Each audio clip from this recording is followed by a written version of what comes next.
Olá, prezado estudante, tudo bem? Hoje o nosso tema é expansão norte-americana para o oeste, ou a marcha para o oeste. Se preferir, o chamado faroeste. Sejam mais uma vez bem-vindos e bons estudos. Expansão norte-americana para o oeste. Um movimento de expansão territorial, econômica, e cultural norte-americana, portanto, dos Estados Unidos, que ocorre durante o século XIX. Também chamado de a Marcha para o Oeste, um movimento, então, que ruma para o Oeste, que podemos também usar aqui o termo em inglês Far Oeste, que no Brasil, conhecido como For West, Far no sentido de distante, no sentido de longo, no sentido de extremo oeste. É o momento, então, de uma primeira expansão norte-americana. Após a sua independência, teremos outros movimentos de expansão para toda a América Latina e em seguida para o resto do mundo após a Segunda Guerra Mundial. Bom, após a independência, que ocorreu no final do século XVIII, ali teve uma guerra de 1776 com a famosa declaração de independência dos Estados Unidos, um dos documentos mais importantes da história dos Estados Unidos. A Inglaterra não aceita e teremos guerra até 1781, quando os norte-americanos, até então colonos, as 13 colônias inglesas, conseguiram expulsar o colonizador, os ingleses, e só em 83 os ingleses reconhecem que perderam território, reconhecem a independência dos Estados Unidos. Bom, Estados Unidos que se forma, lógico, a partir de uma Constituição. Precisamos, antes de mais nada, entender que um jovem país, uma jovem nação, precisa de um conjunto de leis e de regras para a estruturação da nação, a estruturação desse novo país que está sendo forjado após esse processo de guerra de independência. A Constituição norte-americana de 1787 foi a primeira e a única Constituição. Hoje, lógico, ela sofreu uma série de emendas, de mudanças, de reformas, mas a Constituição, em sua essência, continua sendo a mesma, o que revela um certo tradicionalismo da história norte-americana, que também é um traço marcante da própria história inglesa. Lembrando que os ingleses colonizaram a região, colonizaram ali o litoral leste da América do Norte, e que, portanto, deixaram também um pouco da sua marca, da sua cultura, dos seus valores. Bom, a Constituição de 1787, a primeira Constituição, como vocês sabem, a única Constituição norte-americana, ela foi toda forjada, toda elaborada sob bases e pressupostos iluministas. Nós sabemos que a própria Declaração de Independência dos Estados Unidos foi uma declaração genuinamente iluminista. Muito se fala em Rousseau, muito se fala em John Locke, enfim. Então o iluminismo, sem dúvida nenhuma, além de ser um movimento intelectual, é um movimento cultural que alimentou a própria Declaração de Independência dos Estados Unidos, o próprio movimento de independência, também vai servir de base para a Constituição de 1787 nos Estados Unidos. Bom, assim, inclusive, influenciado pelos ideais de Rousseau, pela República Rousseauiana e a democracia também rousseauiana, nós temos a primeira característica dessa Constituição, que é a definição da forma e do sistema político. Nós temos a ideia de uma república presidencialista, não uma monarquia parlamentarista. Então você tem uma república presidencialista, fruto aí também de uma influência iluminista. Temos então o presidente, que é o chefe do executivo, temos eleições, temos voto, temos representações. Nós estamos falando aí basicamente da república presidencialista nos Estados Unidos. Bom, não tem rei, claro. A divisão dos poderes é outra característica que é oriunda da divisão dos poderes criada pelo nosso amigo Montesquieu, Barão de Montesquieu, um dos grandes iluministas ali na sua obra O Espírito das Leis, executivo, legislativo, judiciário, não há muita novidade para vocês. E o direito à propriedade privada, que é algo que caracteriza também muitas das ideias iluministas, no sentido de defender um dos princípios fundamentais, né, do capitalismo e, consequentemente, do interesse burguês, que é o direito inalienável à propriedade privada, um dos fundamentos do capitalismo, né? E aqui, claro, que nós estamos falando de uma constituição burguesa, de uma constituição iluminista, porque a Revolução norte-americana, a independência norte-americana não deixa de ser um movimento burguês. E aí o voto, né, se inicia como um voto censitário. Você tem a oportunidade de votar, contanto que você tem uma condição financeira mínima. Aqui já temos a ideia de que a democracia não é tão democrática assim, né? Porque temos voto censitário, voto sob critério de riqueza. E o voto não só é sob critério de riqueza, mas também temos aí uma condição, né, que é justamente a cor da pele. Só o branco poderia votar né, no início, então excluímos nessa Constituição o indígena, né, o nativo e também o negro. Tá? Então a gente fala muito em liberdade, a gente fala muito em democracia, que a Constituição norte-americana é democrática e liberal, pero no mucho, né? Porque aqui exclui o pobre, exclui, né, aquele que não é branco. Levando também em consideração o fato de que a escravidão ela continua ali nos estados do sul, do centro-sul, não, nos estados do sul, né?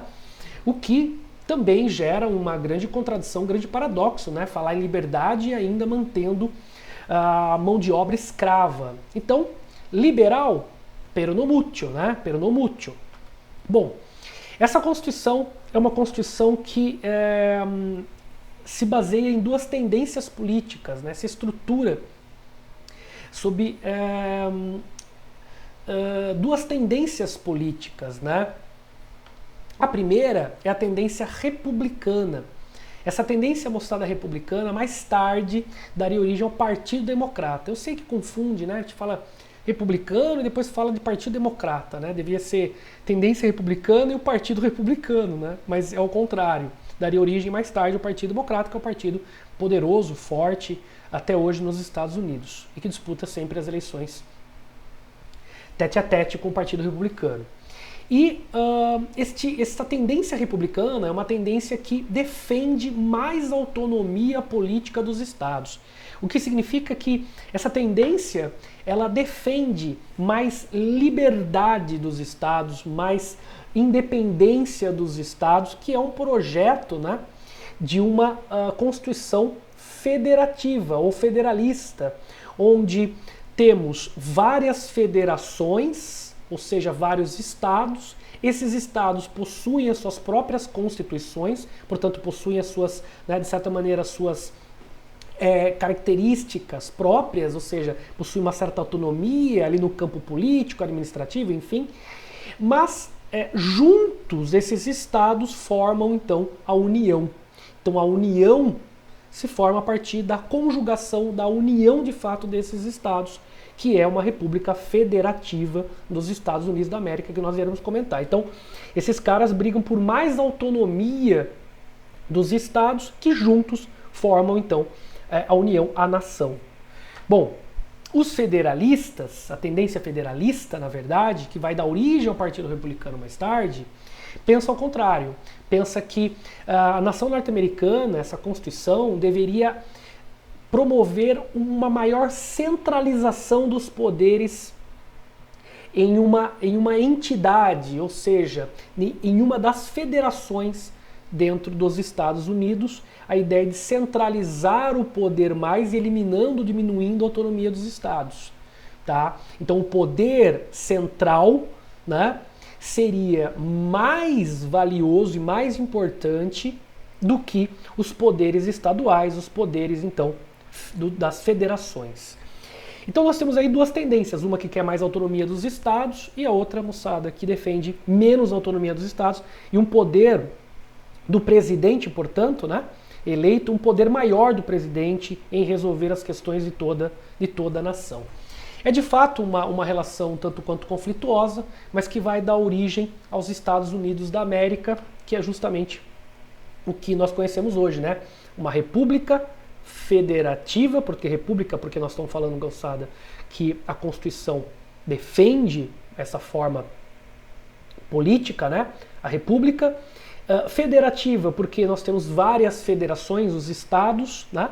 Dos Estados Unidos, portanto a ideia é que essas federações se unam, formando então essa nação unida da América, né? Dá para entender por que eles adotaram esse nome, tudo bem? Bom, nós sabemos que até hoje é assim, né? Nos Estados Unidos, alguns estados da federação possuem algumas prerrogativas, né? Do tipo pena de morte, prisão perpétua, uso ou não, né, de maconha para fins medicinais ou não, enfim. Quer dizer, eles levam muito a sério, eles de fato construíram um modelo muito interessante, né, de república federativa. O Brasil tenta copiar, mas nosso federalismo não é igual ao dos Estados Unidos, né? Possuem algumas diferenças. É claro que não é o nosso objetivo aqui falar da história, especialmente do Brasil, mas seria, moçada, algo interessante a se fazer em outra oportunidade. Bom, e aí, na primeira metade do século XIX, o que a gente tem? A gente tem a primeira eleição presidencialista, né, para presidente. Essa eleição dá vitória a um grande herói da independência dos Estados Unidos, chamado George Washington, né? Foi o primeiro presidente dos Estados Unidos, depois temos o Thomas Jefferson e outros mais, quer dizer, os norte-americanos valorizam muito, né, esses mitos, né, esses heróis, que muitas vezes também acabam sendo içados ao poder, acabam sendo também presidentes ou governadores ou prefeitos, enfim.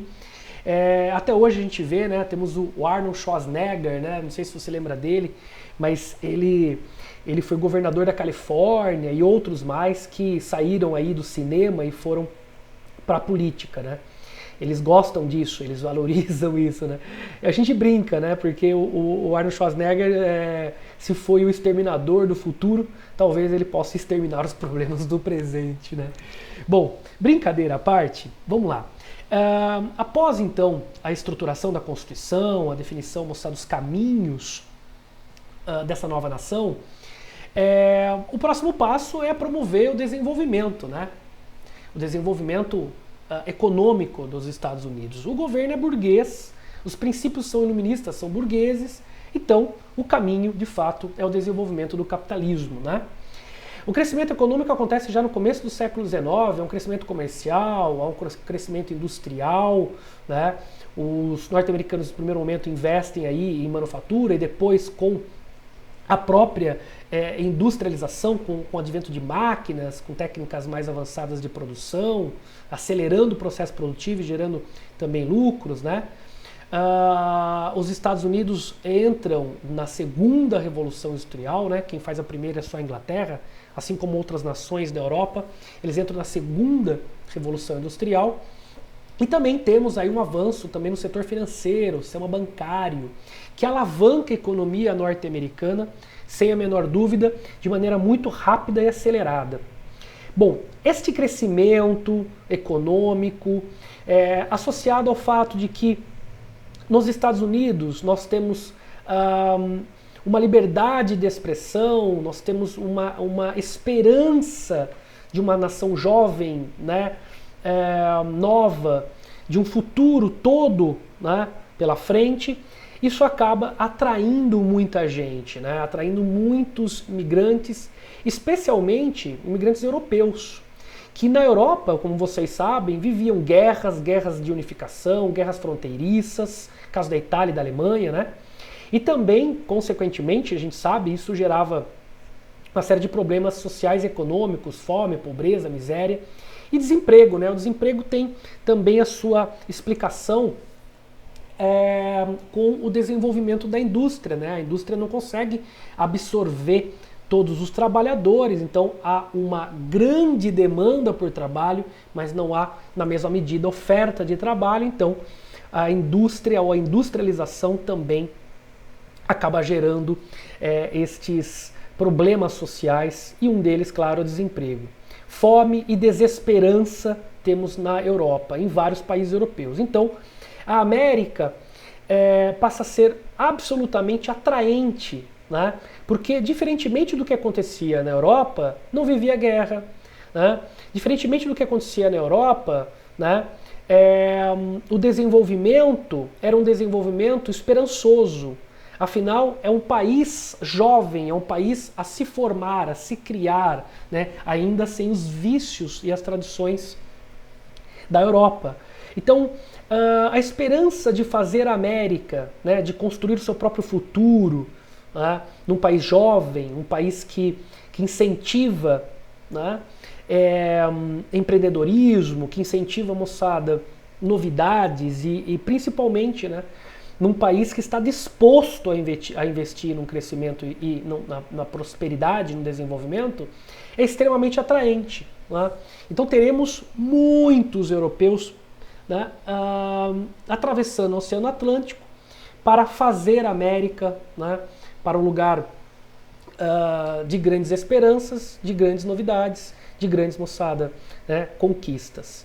Bom, pessoas de vários lugares da Europa, né, da Inglaterra, da Itália, muitos italianos, alemães também, né, irlandeses, né, vão atravessar o Oceano Atlântico para fazer a América, para construir um futuro melhor.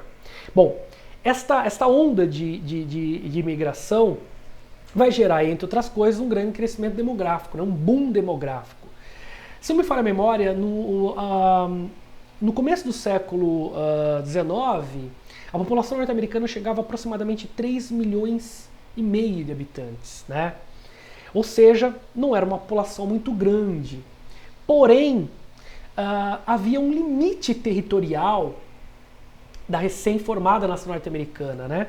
A gente está falando de uma estreita faixa de terra litorânea que, com crescimento demográfico, será insuficiente para satisfazer, né, os desejos básicos dessa população, ou seja, emprego, né, salários e espaço, né, propriamente dito. Então, o crescimento demográfico nessa estreita faixa de terra litorânea vai produzir uma necessidade, vai gerar uma necessidade, que é o quê? De conquista de mais terras, de conquista, moçada, de mais espaço, né? Temos um boom demográfico. Para você ter ideia, em menos de 10 anos, a população norte-americana dobrou, né? E com o passar do tempo, moçada, né, pipocou, né? Como a gente diz, né? Pipocou. Quer dizer, é muita gente, pouco espaço. Esse é um dos motivos da expansão. E aí, vamos entender os motivos e as justificativas para a expansão para o oeste, né? Para a expansão, moçada, para territórios do oeste da América do Norte, né? Bom, o primeiro grande motivo você já sabe, o crescimento demográfico gera necessidade por mais terras, por mais espaço, por novas oportunidades de trabalho, de emprego. O segundo motivo são as ambições econômicas, né? Lembrando que o espírito hegemônico dessa nova nação é o espírito capitalista. Então, essas ambições econômicas são ambições capitalistas. É o que também move o indivíduo a se aventurar do litoral para o interior, para o oeste, né? Busca de propriedades, não só para morar nessas propriedades, não só para produzir nessas propriedades, que também era um desejo, especialmente daqueles latifundiários do sul, daqueles fazendeiros do sul, que esperavam, né, conquistar terras para plantação, para também a criação de gado, para a pecuária, mas muitos também ansiavam conquistar terras para comercializar, para lotear essas terras e vender essas terras lucrando com o comércio de imóveis, né? E metais preciosos, a esperança sempre de encontrar terras ricas em riquezas, né? Ricas em metais preciosos, ouro e prata, por que não? E eles acabarão por encontrar, especialmente ali na região, né, da Califórnia, no extremo oeste. E o comércio, né? Porque à medida que as cidadezinhas iam surgindo no interior ali da América do Norte, ali no oeste, elas também faziam essa ligação, né, desse interior com o litoral. Então esse comércio cada vez mais alimentava os sonhos de riqueza, né, os sonhos aí de lucratividade capitalista. Então a gente não pode aqui esquecer que o que movimenta também essa marcha para o oeste são os interesses capitalistas, né? São as ambições capitalistas econômicas, né? Lembrando desse espírito capitalista que norteou a independência e que vai nortear também a formação dos Estados Unidos e as suas diversas expansões. Outro grande elemento que se torna um motivo e ao mesmo tempo justificativa, né, para a expansão para o oeste é a doutrina Monroe, do presidente Monroe, de 1823, que diz que a América para os americanos é claramente uma declaração de que a América deveria ser governada pelos americanos e, nesse sentido, acabaria por estimular também a luta por independências de colônias latino-americanas, né? É claro que a doutrina Monroe ela chega num momento de final, né, das independências latino-americanas, mas acaba também alimentando e reforçando essa tendência de expulsar os colonizadores europeus, né? A América para os americanos e mais tarde, né, claro, falaremos sobre isso, a Europa para os europeus. Isso não vai ser tão interessante no momento de crise econômica nos Estados Unidos. Mas enfim, isso é outro papo, é outra conversa.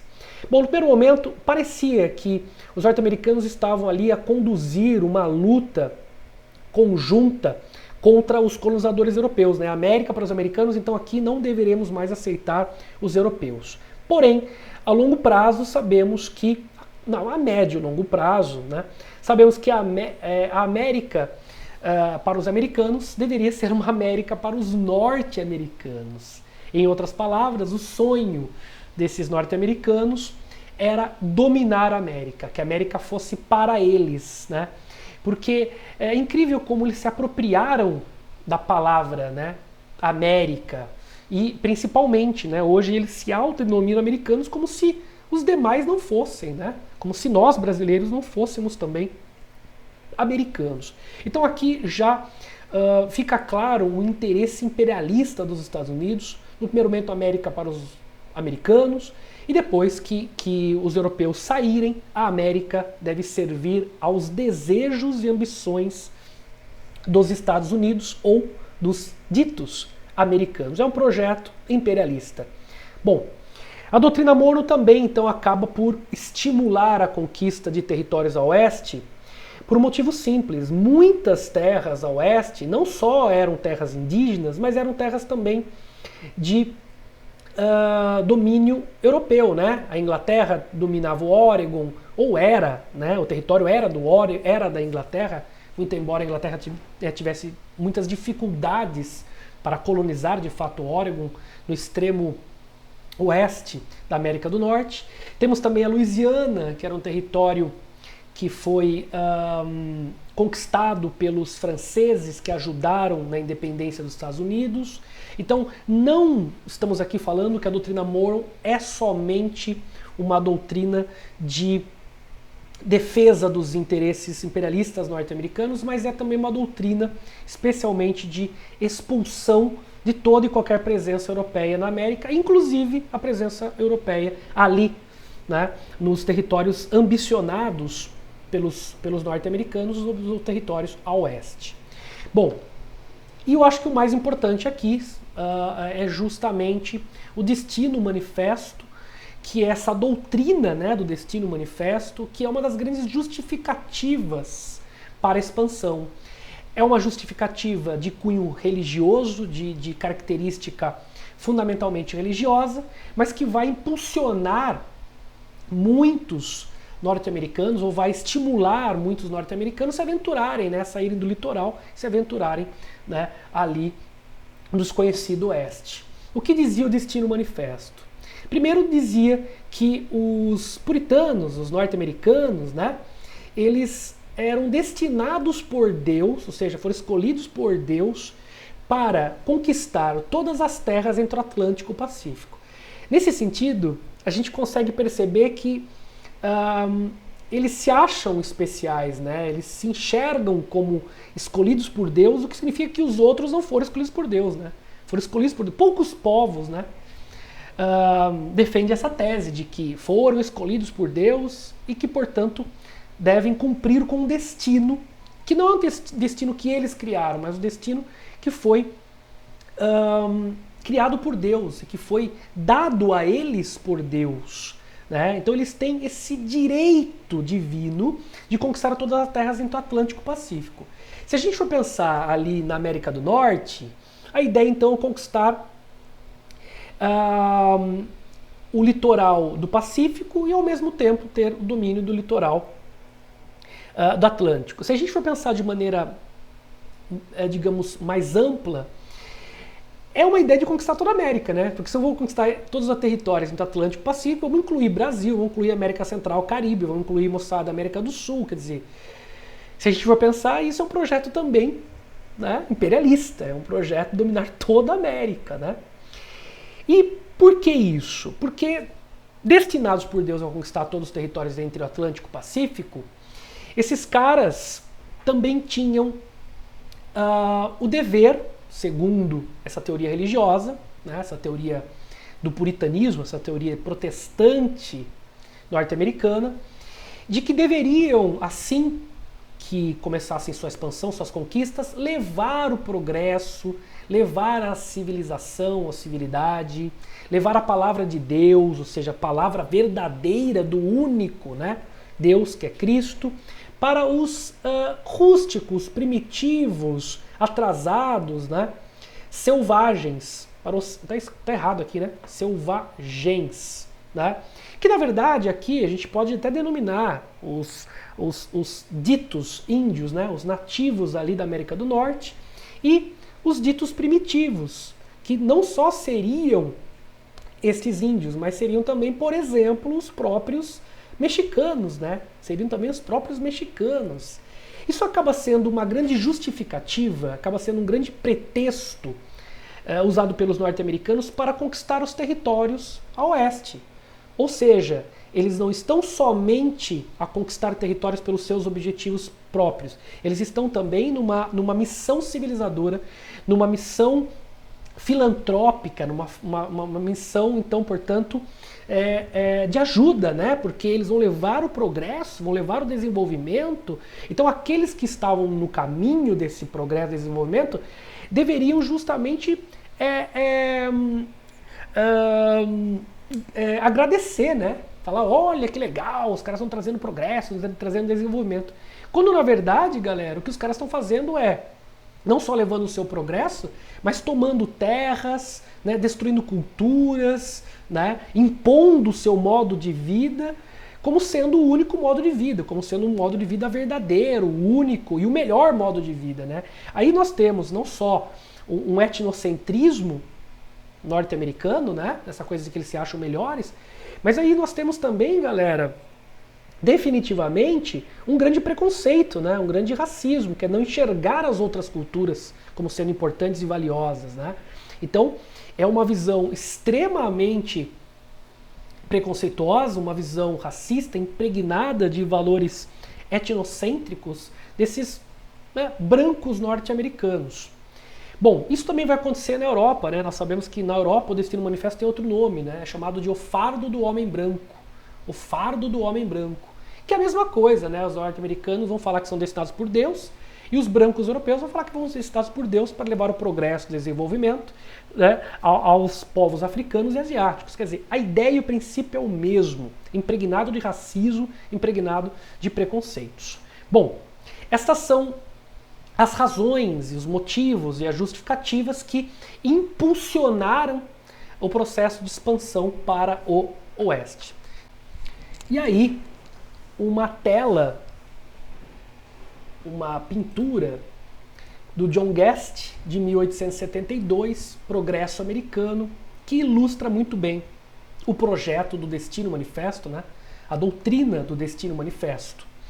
A gente percebe ao centro essa figura feminina, que é a Colúmbia, que é uma representação do progresso norte-americano.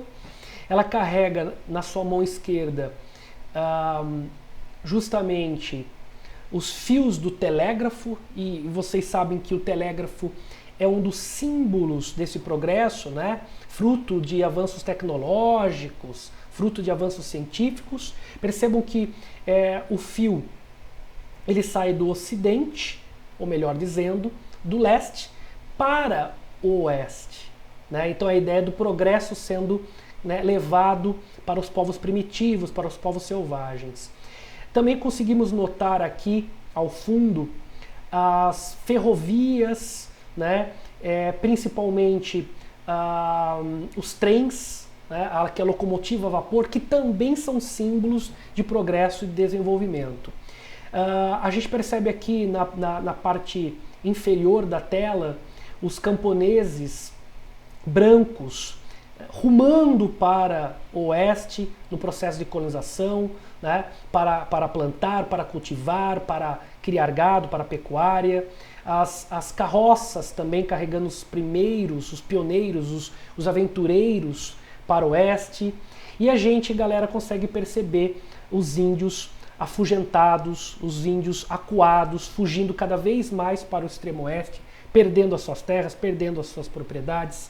A gente também consegue perceber as manadas de búfalos. Esses búfalos serviam como fonte de alimento para os índios e também serão, né, exterminados, também estão fugindo da presença do homem branco, da presença também desse norte-americano. A gente consegue também perceber um outro dado importante, muito ilustrativo, muito simbólico, né? Que à medida que você desloca, né, os seus olhos do leste para o oeste, vocês percebem, galera, que o leste ele é mais claro, né? Ele é mais iluminado, como se a luz do conhecimento, da civilidade, né, saísse do leste e iluminasse o oeste, né? Vejo que o oeste aqui, onde estão os búfalos, onde estão os índios, onde estão os nativos, de fato, a luz aqui é reduzida, né? Por quê? Porque traz a ideia, ou gera a ideia, de que os nativos vivem numa completa escuridão da civilidade, do conhecimento, né? E quem carrega a luz do progresso, quem carrega a luz da civilidade são os homens brancos. Eu coloquei para vocês aqui 3 mecanismos, né, de expansão, né? A diplomacia, que na verdade foi um fruto de negociação. Claro que houve uma pressão dos Estados Unidos no sentido de obter o Oregon, né? O Oregon era um território inglês. Você sabe que esse território era um território de difícil acesso, né? Por ser um território no extremo oeste, né, da América do Norte, banhado pelo Oceano Pacífico. A gente não tinha o canal do Panamá aqui embaixo, né? Que hoje facilita esse cruzamento, né, entre os oceanos, enfim. Na época não tinha, então o deslocamento da Europa até essa região era caríssimo, né, vultoso, de uma ordem, né, muito, muito significativa e que só valeria a pena se eles encontrassem uma grande riqueza aqui, né, talvez um mineral, um ouro, uma prata, e que não vai acontecer. Tá? Então há uma negociação entre o governo norte-americano, né, e a Inglaterra, e nesse acordo, por isso que a gente coloca aqui diplomacia, né, o Oregon foi anexado então aos Estados Unidos. Tá? A gente também tem um outro mecanismo, esse mais comum, esse mais usual, esse mais, né, corriqueiro, que é a compra. Né? E é interessante isso, né, porque essa moral burguesa vai dizer que, obtendo o território por meio da compra, ninguém pode tirar esse direito seu, né? O direito à propriedade privada, né? Que é um direito inalienável lá atrás, né? De John Locke e tudo mais, do iluminismo. Então os caras vão comprar e falar, olha, isso é meu. A Louisiana era um território francês, chegou a ser parcialmente ali no sul, passou a ser dominado, inclusive uma época pela Espanha, né? Que Espanha e França lutaram juntos pela independência das 13 colônias inglesas e exigiram uma retribuição, né, pelo apoio que deram aos colonos contra a Inglaterra. Mas com o passar do tempo, os franceses acabaram tomando esse grande e vasto território, que é uma espécie de coração dos Estados Unidos, né, o centro do território hoje. Território muito importante, não só por ser o meio, né, do território, ou seja, entre Atlântico e Pacífico, é bem ali um território de passagem Mas assim, o que é muito importante que você compreenda, ali passa o rio Mississippi, cara, que liga também o norte ao sul, né? A região de New Orleans. Vou voltar aqui para vocês verem aqui, olha que bacana. Olha o rio Mississippi aqui, olha que bacana, né, cara? E ele vai até o sul, né? E o sul é interessante também porque dá acesso ao Golfo do México, essa região importante do ponto de vista comercial, né? Então, e daqui também saem outros rios, olha que bacana, né? Olha que legal. E esses rios também adentram, né, a oeste do território e possibilitam também um fácil acesso ao território, porque essa região é muito seca, né? Essa é uma região muito seca, o Velho Oeste. Se você for assistir filme, você vai ver que o Velho Oeste, água quase não tinha, né? A não ser esses rios aqui, né? Terras, algumas sim eram produtivas, mas é uma região muito seca, né? Muito árida aqui. E aí, esses rios são importantes para a locomoção, né? Olha que bacana. É mais fácil, né? A locomoção, né? Então, olha, o rio Mississippi é um rio muito importante até hoje nos Estados Unidos, ele cruza, né, o norte-sul. A gente sabe que do leste a oeste os caras vão fazer uma ligação, digamos, tecnológica, né, com ferrovias, é uma grande marca dos Estados Unidos para ligar leste a oeste, norte a sul, enfim. Mas, a priori, né, no começo, esses rios são fundamentais para poder dar acesso mais rápido ao interior. Bom, enfim, a Louisiana foi comprada junto à França, que de Napoleão Bonaparte. Não, Napoleão precisava de grana, né, meu? Napoleão precisava de grana por quê? Porque ele estava fazendo guerra lá na Europa. Ele falou, pô, vai ser de bom uso, né? E assim o governo norte-americano compra, então, da França, do Napoleão Bonaparte, a Louisiana, esse território tão importante. A Flórida, desde a época do findar das guerras, da guerra de independência dos Estados Unidos, ali por volta de 1780, a Flórida foi comprada, minto, foi anexada à Espanha, né? E a Espanha agora também, muito pressionada e tudo mais, resolve, dentro daquela política que a gente já comentou, né? Política do Monroe, a Flórida vai ser comprada pelos Estados Unidos e também tem um caráter comercial muito bacana, né? Percebo que dá acesso também ao Golfo do México, dá acesso a essa região comercialmente muito, muito valiosa que é da América Central, caribenha ali também, né? O Caribe e tudo mais, tá? Então também há uma preocupação norte-americana no sentido de chegar a vários cantos, né? Olha que interessante, né? Oceano Atlântico, sim, mas a leste, a sul, a oeste, né? O Oregon é importante para os Estados Unidos, eu cheguei acabei de esquecendo de comentar por quê. Não porque eles encontraram alguma coisa, mas é banhado pelo Oceano Pacífico, cara. Isso aqui possibilita comércio com países orientais. Olha aí, os caras estão de olho, cara. Perceba que é um espírito capitalista por trás do movimento, né? Que mais? E aí a gente tem o Alasca. O Alasca é um território descontínuo, né? Ele está exatamente, né? Exatamente no extremo norte da América do Norte e entre Estados Unidos e o Alasca tem o Canadá, então é um território descontínuo. E por que comprar o Alasca? O que tem o Alasca, né? O Alasca tem o que? Tem gelo. O Alasca tem gelo. Pô, gelo, professor? O que fazer raspadinha de gelo? Cara, não é isso, né?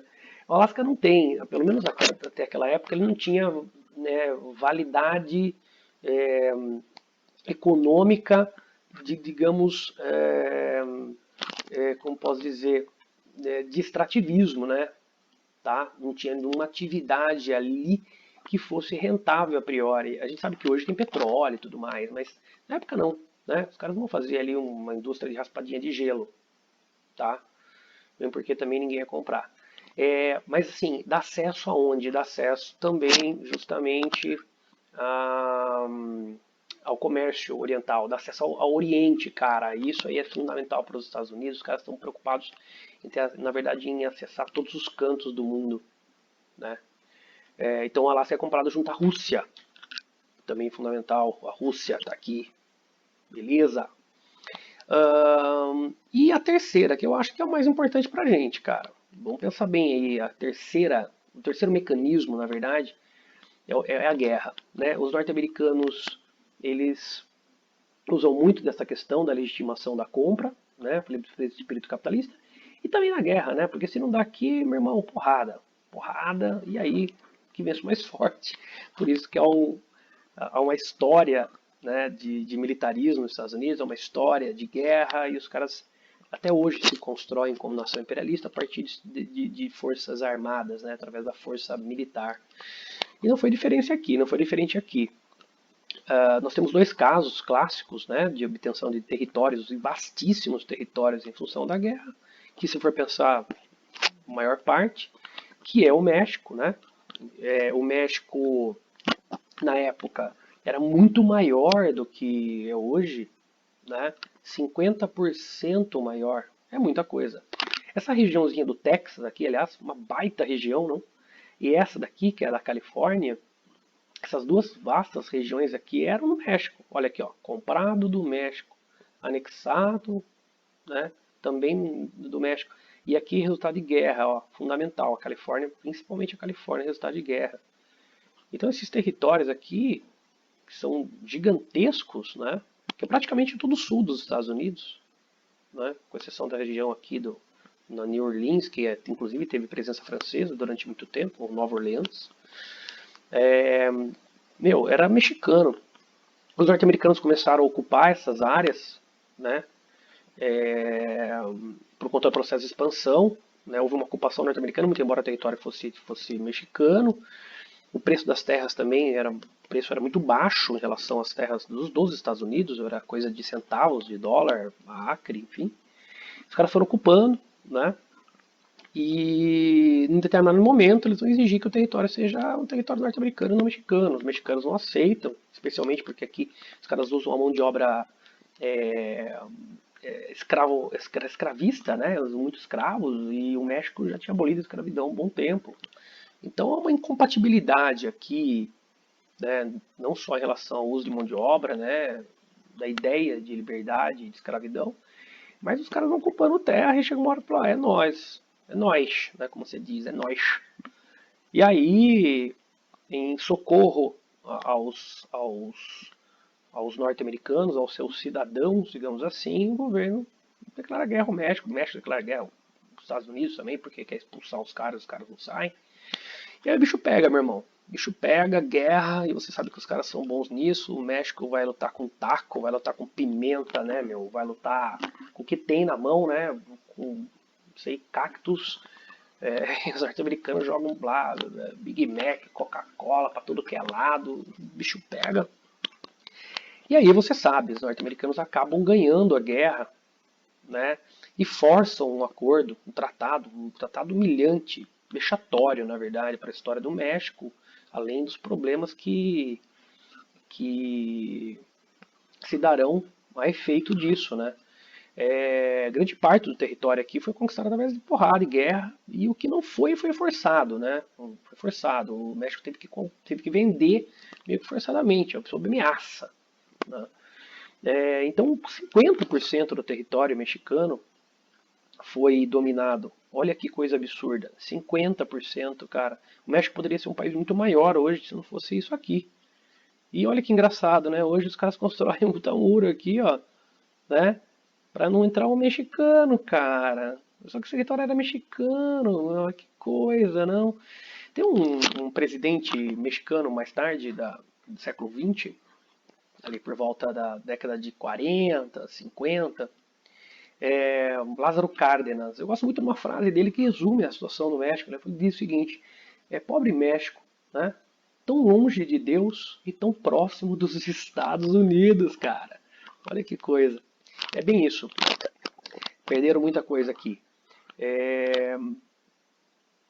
O México assina um acordo, eu comentei com vocês, esse acordo é o chamado tratado, que não é um acordo, é uma imposição, Tratado de Guadalupe Hidalgo. Isso que é humilhante, né? Porque Guadalupe é padroeira, né, da Santa de Guadalupe, padroeira do México, né, cara? Hidalgo foi um dos heróis da independência, cara. Você imagina esse tratado, um tratado que vai levar a uma perda significativa, né, substancial do território mexicano. Isso aqui é vexatório. Bom, além disso, nós temos também a presença dos índios, né? Aliás, todo esse território aqui era ocupado por índio. Não vamos falar que o território era dominado por índio e que os territórios eram dos índios, porque a visão que o índio tem do território não é uma visão de propriedade privada, não é uma visão burguesa. A visão que eles têm é de uma espécie de contribuição, de simbiose. Eles fazem parte, dessa natureza, né? Na verdade, a terra de Deus ou dos deuses, seja lá do seu ponto de vista, e eles ocupam, eles usufruem para sobreviver, né? Como se fosse qualquer outro animal. E os norte-americanos enxergam como propriedade privada, como posse, né? A ideia é explorar dentro de um propósito capitalista e eles não estão nem aí.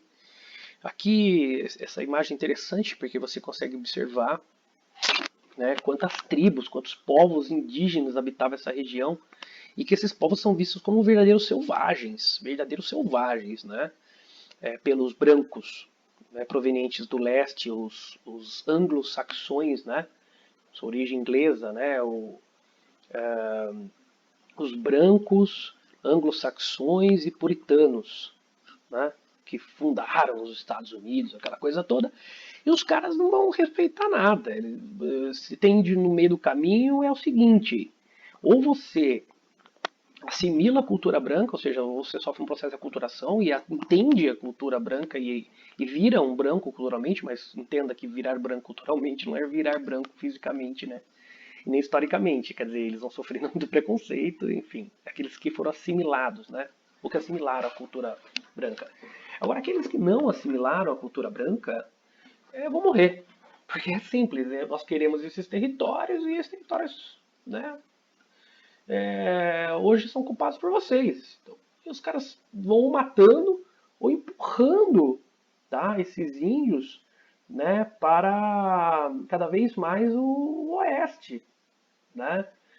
No primeiro momento você tem inclusive formação de, de várias tribos unidas para, né, para lutar contra os brancos. É uma guerra sangrenta, porque os índios, muitos índios aqui, né, Sioux, né, pele vermelha, né, que a gente fala, os Apaches, famosos Apaches, os Comanches, eles são famosos, né, porque os norte-americanos fizeram inúmeros filmes, cara, centenas, são apaixonados por filmes de Velho Oeste. E sempre o índio visto como um demônio, o capeta no meio do caminho. E a gente sabe por quê, não é só porque os caras estavam naquelas terras, né, em que os norte-americanos desejavam, mas principalmente porque os caras resistiram, né, bravamente, cara. A gente tem aquela ideia, né, romântica aqui no Brasil do século XIX, da Iracema, aquela Índia, né, amigável, amorosa.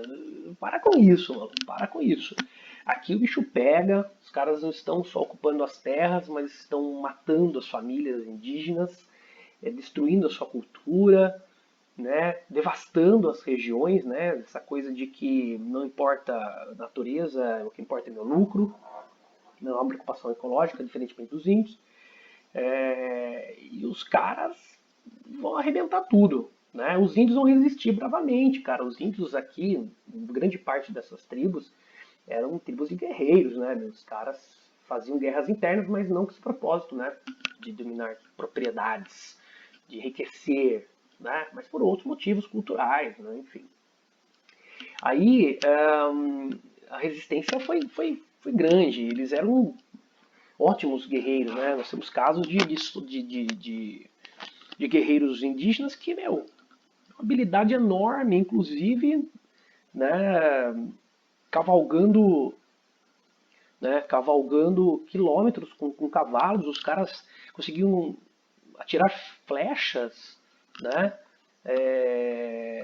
cavalgando com uma velocidade, uma força enorme, impressionante, isso era impressionante. E o pior, né, os índios, eles atacavam as vilas, as pequenas cidades no Velho Oeste norte-americano, saqueavam, chegaram a aprender, inclusive, aprender a usar arma de fogo, cara. Você imagina, você deve ter visto vários filmes, até pica-pau lá, os índios entrando com arma, atirando, não só machadinho, não só arco e flecha, nem lança, mas os caras usavam arma de fogo, cara. Lógico que eles roubavam, aprenderam a atirar, né? Então eles deram muito trabalho. Tanto é que para o norte-americano, o índio, ele tinha que ser exterminado. Ele é sinônimo de selvageria, de primitivismo, mas eles resistiram bravamente e isso irritou muito os norte-americanos, né? Essa frase é uma frase que infelizmente a gente escuta ainda hoje, né, nos dias de hoje, né, esse preconceito, não só com o índio, mas com outros grupos também, minoritários ou majoritários, enfim, que índio bom é índio morto. Né? Índio bom, índio morto. Essa frase é a frase do século XIX. Índio bom, índio morto, frase norte-americana. Quer dizer, não tem que deixar nada. Tem que matar, mas ser selvagens. Os norte-americanos chegaram a produzir uma arma, inclusive, só para matar o índio, né? Que é uma Winchester com carregamento rápido, porque antes você tinha que carregar a arma, um bacamarte, né? Para dar um tiro. Você levava ali alguns segundos que eram fatais, né, cara? Aí você jogava lá pólvora, jogava estopa, jogava bala ali dentro, depois socava tudo e atirava. Até se atirar, você levava 355 tiros no olho esquerdo. Minto, 355 flechas no olho esquerdo, cara. Então, não era tão fácil assim, né? Inclusive, os caras vão desenvolver armas para matar índio e depois vão vender essas armas, né? Essa tecnologia para outros países. Enfim, até no filme Último Samurai, os caras foram vender armas, né? Lá no Japão, no processo de colonização. E aí falaram que desenvolveram as armas para matar índio. Né? Agora, os índios também tinham suas é, valiosas armas, né? Que não são somente as armas, né, de guerra, mas eles tinham também os seus instrumentos de intimidação, né? Quando eles acertavam um branco ou quando eles feriam um branco, o que eles faziam ainda com o sujeito vivo era o famoso escalpelamento, cara. Que é com uma faca, não muito afiada nem sempre, né? Os caras arrancavam assim a tampa ali da cabeça do sujeito com o cabelo. Né? Negócio, deixava as pessoas aterrorizadas, selvagens, selvagens, selvagens. Né? Assim como no Brasil, os índios que eram canibais eram vistos como selvagens, ó, tá vendo? Os caras não são seres humanos. Isso aí é um animal, né? Os caras não têm princípios. E os princípios que você está falando é um princípio cristão. Mas é engraçado, né? Você fala em princípio cristão, de respeito ao próximo, não sei o quê, e os caras estão matando. Os caras estão exterminando. Mas são selvagens. Pode. O Tom Cruise também faz, né, nesse filme O Último Samurai, quando ele vai vender a arma, ele cria todo ali um cenário para vender a arma, explicando por que a arma foi produzida e tudo mais. Dizia que os índios também escalpelavam. Tem uma cena bem legal no filme lá, você pode assistir também. É, que mais? Além da matadeira, né, que essa arma que matava o índio, a ideia, o ódio era tão grande que os brancos eles tentavam exterminar o índio de todas as formas, não só fisicamente, né, mas exterminar também culturalmente, com essa ideia de integração, né, ou você se integra ou você morre, tá? E, e também, né, a ideia, se não matar fisicamente, é matar de fome, né? Porque os caras faziam o quê? Os índios consumiam muito bisões, né? Que é um animal muito comum ali na região. E aí, cara, os caras matavam os bisões não para comer, como faziam os índios, mas matar para não deixar alimento pros índios, matar os caras de fome, cara. No momento de guerra é isso aí. Ou se não, arrancar a pele do animal, isso foi muito comum na época, para comercializar. Quer dizer, você percebe com o espírito capitalista ali, a ideia é o que? É ganhar dinheiro, né? A ideia de usar o animal para se alimentar, para sobreviver, e sim para consumir aquilo, né? Para ganhar em cima daquilo. Os caras não têm nenhuma preocupação em manter esse animal vivo para um dia, ou esses animais, né, se reproduzindo para um dia poder, né, consumi-los, né, no sentido que o índio usava, no sentido de sobrevivência. Né. Enfim, a gente tem algumas cenas aqui, eu vou mostrar para vocês, de alguns filmes falando sobre isso, e esse racismo, né, norte-americano, porque hoje você não tem mais praticamente reduto de indígena lá. Né. No Brasil a gente tem ainda vários, né, a gente sabe até quando, mas lá, os caras não tem mais nada, sobrou nada.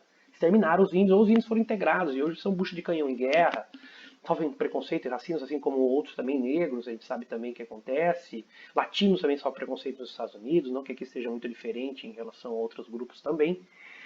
Mas é claro que lá, meu, índio não pode ser melhor do que o branco de jeito nenhum, tá? Eu trouxe para vocês aqui um trecho de um filme que eu gosto bastante, um filme de Velho Oeste. É, é um filme que já tem um certo tempo, né? Não é um filme novo, e que retrata esse ódio aí, né? Dos brancos em relação aos índios, né? Vocês vão ver aí as manadas de visões, na verdade, né? E o sujeito matando, mas matando não para comer nada, mas matando para não deixar nada para o índio. Vamos ver esse trechinho do filme Rastros de Ódio, que é um western do Ford, bem legal. Vamos lá. Naquele dia, avistamos um pequeno rebanho. Precisávamos de comida, então os seguimos a pé.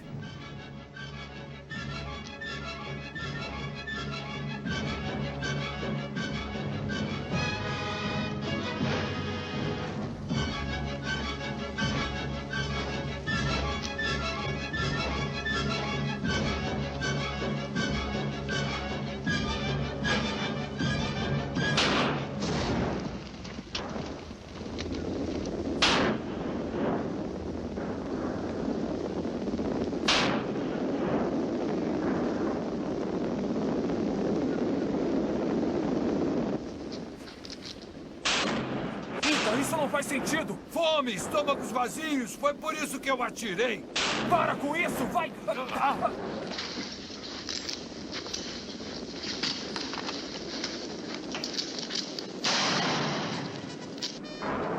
Eles não vão alimentar Comanche algum. Entra! Cala a Escuta! boca! Cala a boca! Escuta! Sai daqui! Sai Escuta! daqui! Bom, como visto, o negócio não era comer. E aqui, você que adora esses filmes aí hollywoodianos, não que eu também não gosto de vários, mas tem uma cena aqui do Crepúsculo, né? Esse filme, né, que ganhou muita popularidade, o mundo inteiro assistiu, e aí com o vampiro romântico aí, que eu acho bem esquisito. Pra mim, vampiro é filme de terror, cara. Mínimo, pelo menos é um suspensezinho, mas terror, né? Sangue, aquela coisa toda. Porque o vampiro não é bonzinho. Mas aqui, sabe como é que é, né? Transformaram o cara num romântico, né? De coração saliente.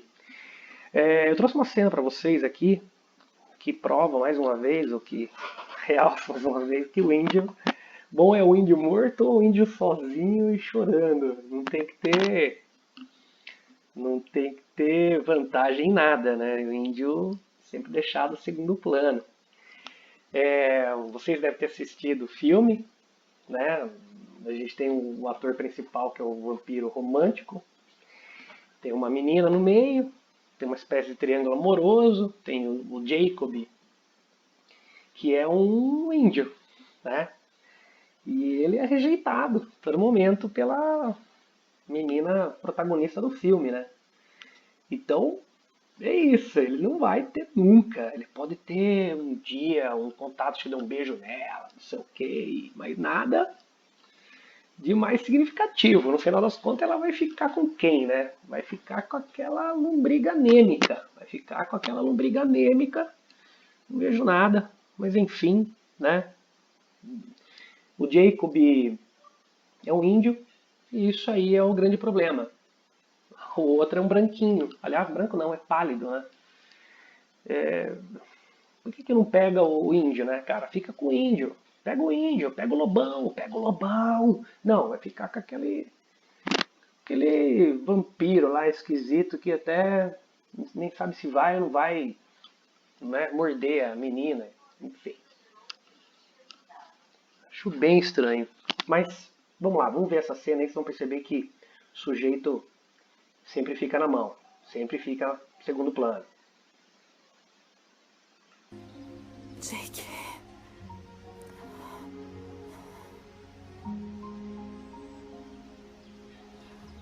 Eu te amo.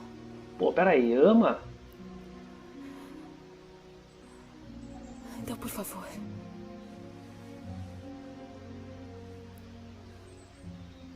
Não me faça escolher. Ah, como assim? Você falou que ama, então fica com ele. Fica com ele, olha aí, ó. Porque vai ser ele. Mas por que vai ser ele? Porque ele é branco? Tolinho, claro. Sempre foi ele. Sempre foi ele, claro. Você é índio, não tem como ficar com você. Olha aí.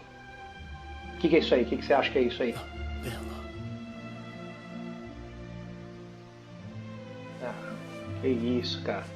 Eu não consigo entender. Eu amo, mas não vou ficar com você. Deus, Jacob. Não, você não fala por ela.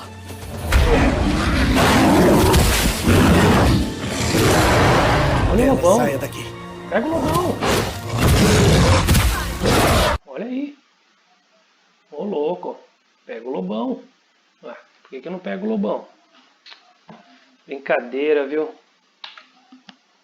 Bom, trouxe para vocês aqui um outro vídeo.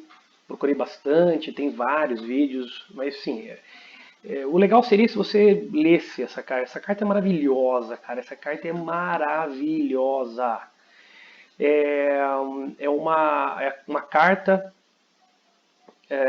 lida pelo chefe. O chefe é um cacique, né, de Seattle, um índio. É o presidente dos Estados Unidos, o chefe, né, dos Estados Unidos da América, quando o governo norte-americano, o presidente,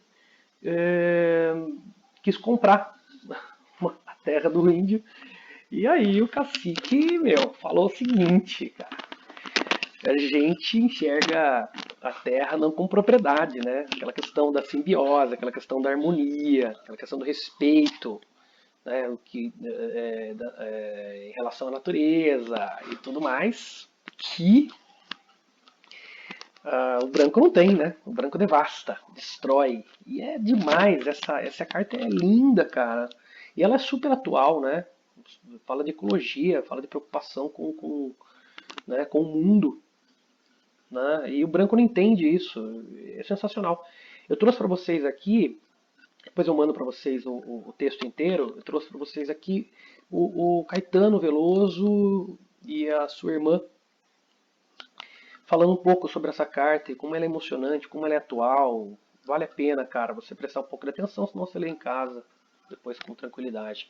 Vou passar aqui o trechinho, porque esses caras são importantes, né, para nossa cultura, né? E quando eles falam disso, também toca um pouco mais. Tem vários vídeos, mas esse aqui eu acho legal. Vamos lá? O homem não teceu a trama da vida, ele é apenas um fio. Tudo está entrelaçado. Acho tão forte, né? Um índio escrever isso para o presidente dos Estados Unidos. Eu já disse esse texto em cena. Disse no espetáculo dirigido por Fausto, o espetáculo do Fausto Arap.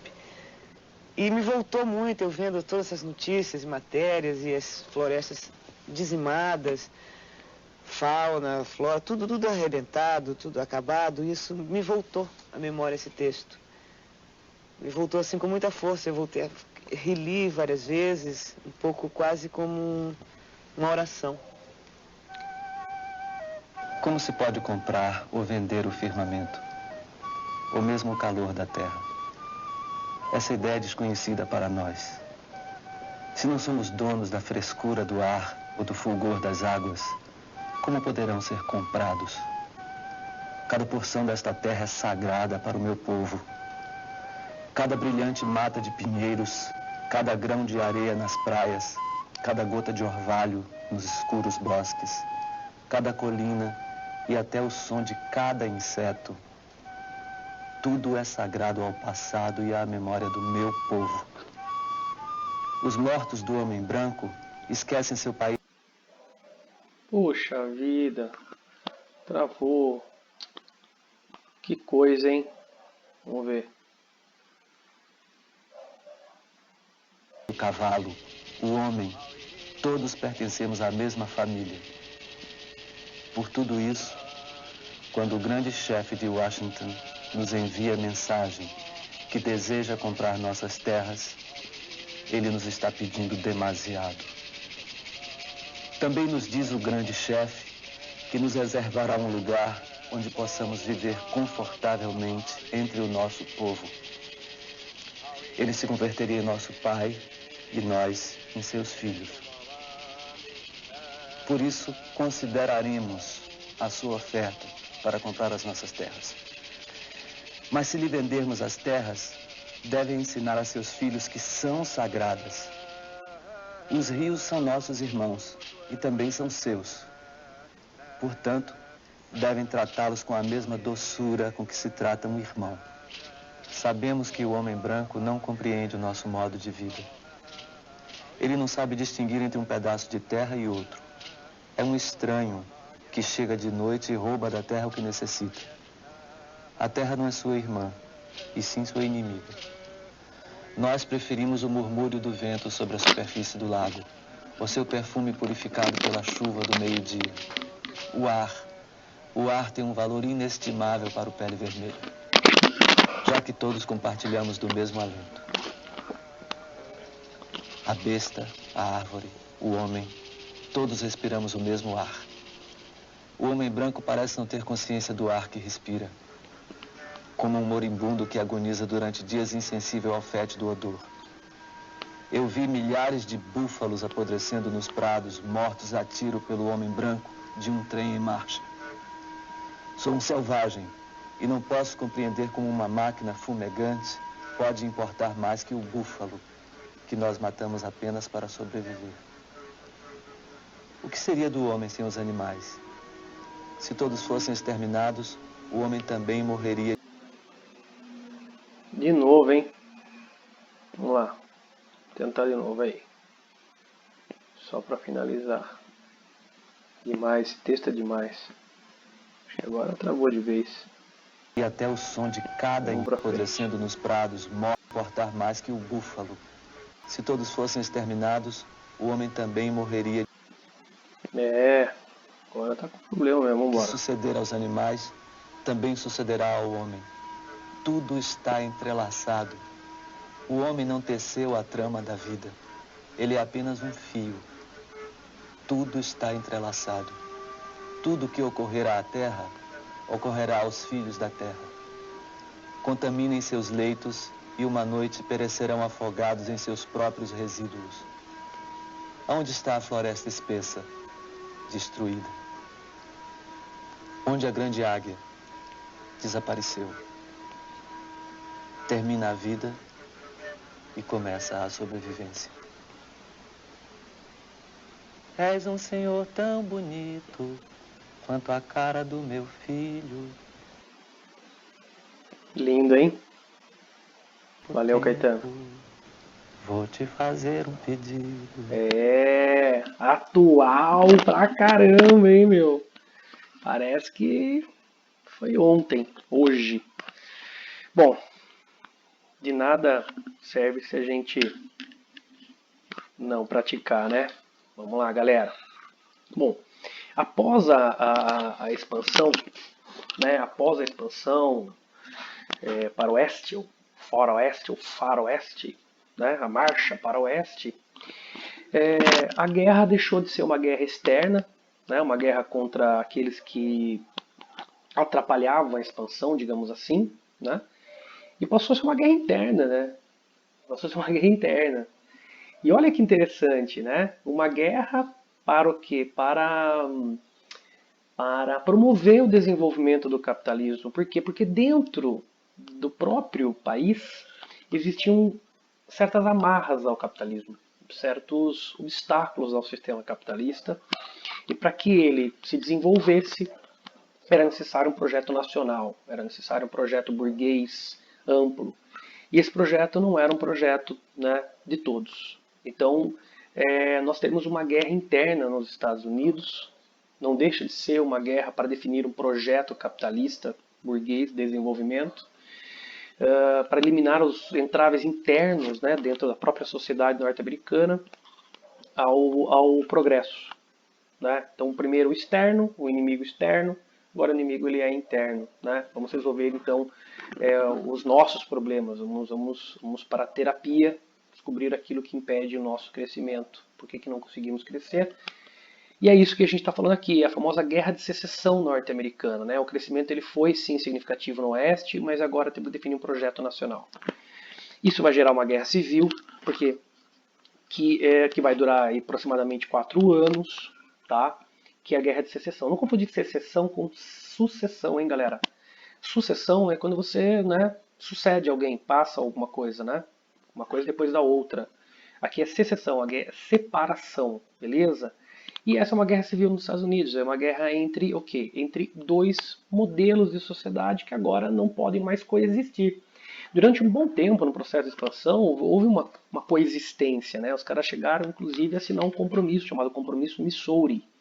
Né? Por meio desse compromisso se dividia, né, basicamente os modelos norte e sul e há uma espécie de respeito, uma conciliação entre essas duas formações dos Estados Unidos. Tá? Mas agora não dá mais. Agora que nós tivemos já o processo de expansão, já eliminamos o inimigo externo, agora vamos então resolver os problemas internos. E aí o bicho pega. Por quê? Porque como vocês já sabem, vocês estudaram no passado, nós tivemos dois tipos de colonização, tá, nos Estados Unidos, diferentemente do que aconteceu praticamente no restante da América, né?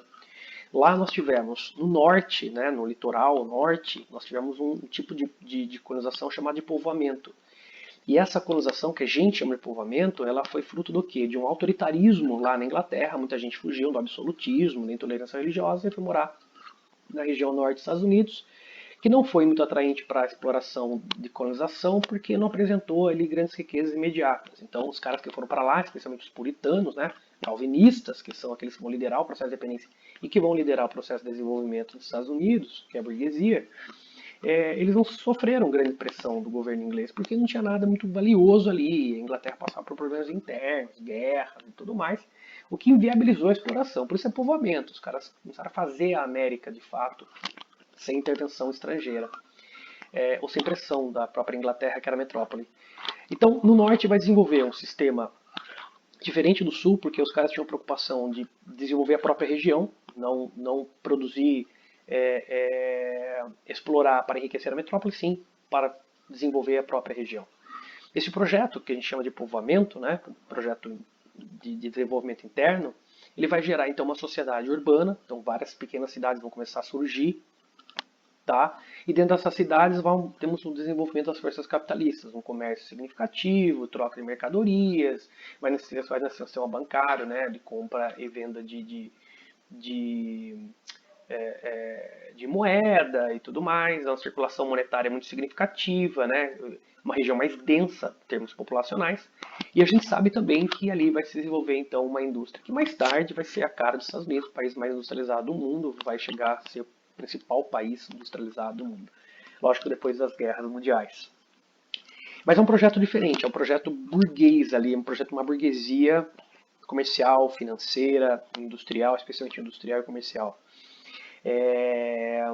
E claro, né, para que o capitalismo se desenvolva dentro desse modelo, a mão de obra é livre e assalariada, né? Então a ideia é que você pague salário, que as pessoas tenham salário, possam consumir, e assim você tem uma dinamização da economia capitalista, segundo eles necessário, segundo o próprio sistema burguês capitalista, né, desde a Revolução final do século XVII e do século XVIII, e século XVIII, os caras estão falando nisso, dessa necessidade de se eliminar a mão de obra escrava, para que aquele que um dia foi escravo possa consumir, e consumindo o sistema se desenvolva.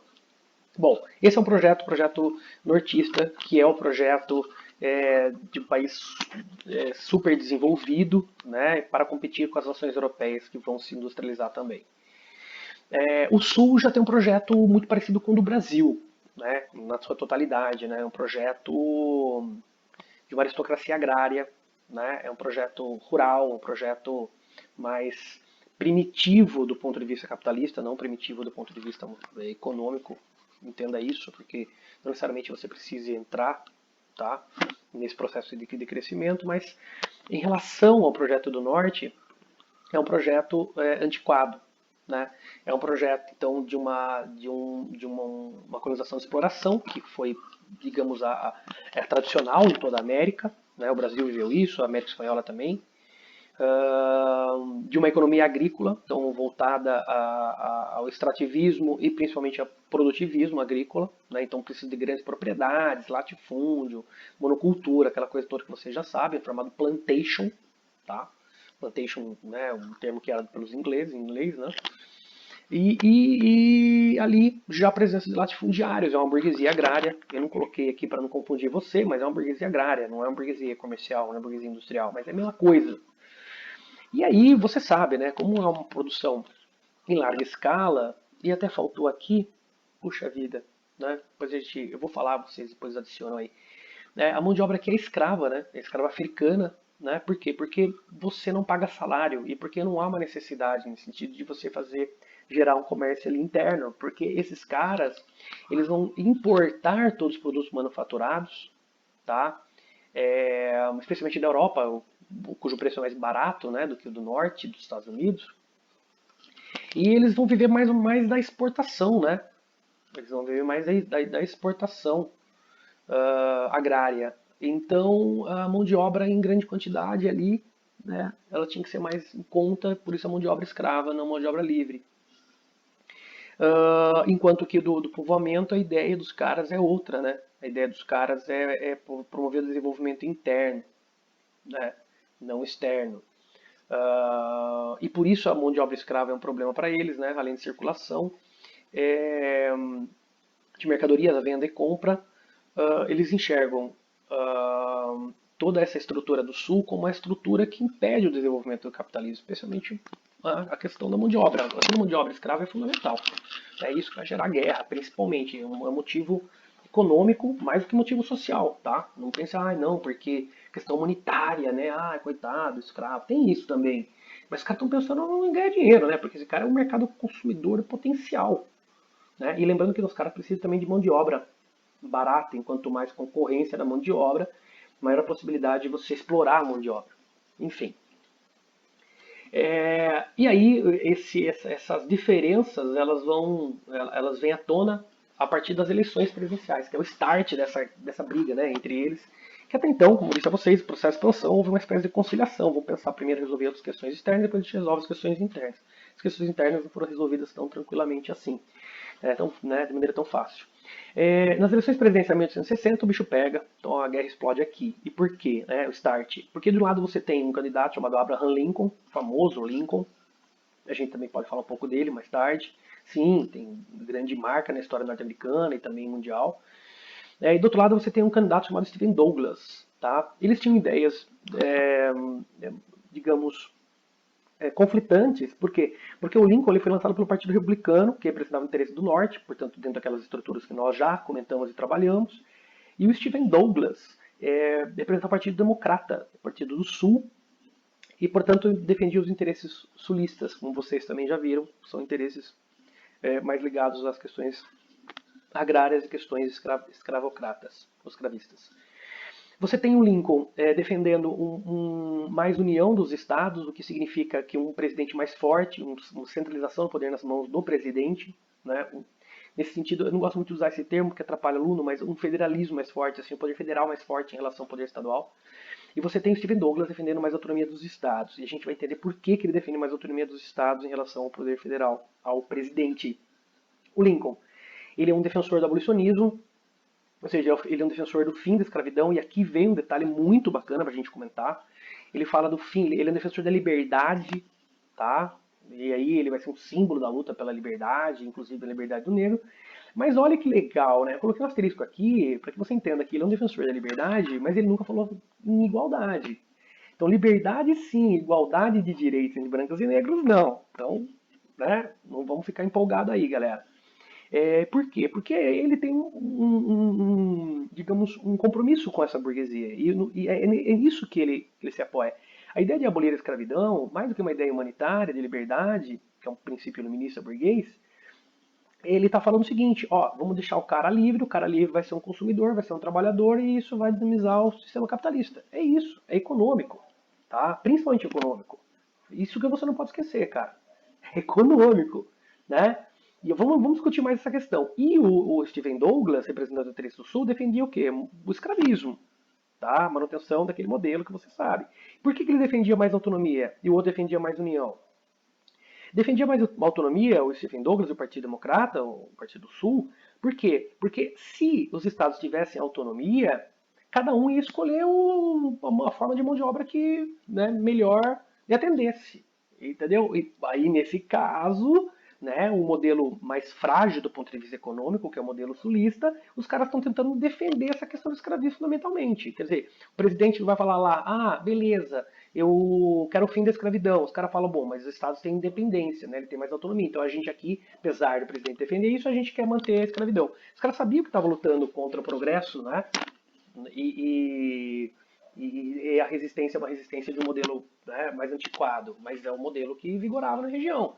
Então essa questão do escravismo é fundamental. E olha que legal essa discussão aqui, a gente pode ir até mais longe com ela. Porque o Lincoln dizia que os caras, o Stephen Douglas, o Partido Democrata, o Sul, os caras eram desumanos.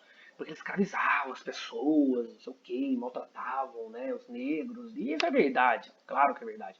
Agora, os caras do Sul, eles também diziam que o Norte não era diferente não, cara. Os caras também escravizavam. E é pior, segundo eles, tá? Por quê?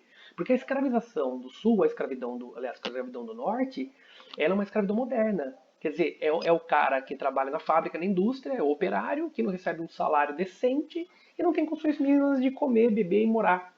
Quer dizer, ele é um escravo moderno, né? Ele é super explorado, sem direitos, super explorado nas fábricas. E olha que engraçado, né? Ele vai dizer o seguinte, que o Sul vai dizer o seguinte, olha, o Norte, você escraviza e o seu escravo é pior do que o meu. Porque o seu escravo, ele às vezes não tem salário, ele não come, não bebe, ele morre de fome, cara. Ele tem lugar para morar. O meu escravo, ele come, bebe, veste, pode ser mal, mas ele come, bebe, veste, ele não morre de fome e ainda tem lugar para morar. Claro, a gente está considerando as condições aqui, você vê como o nível é muito baixo dessa discussão, né?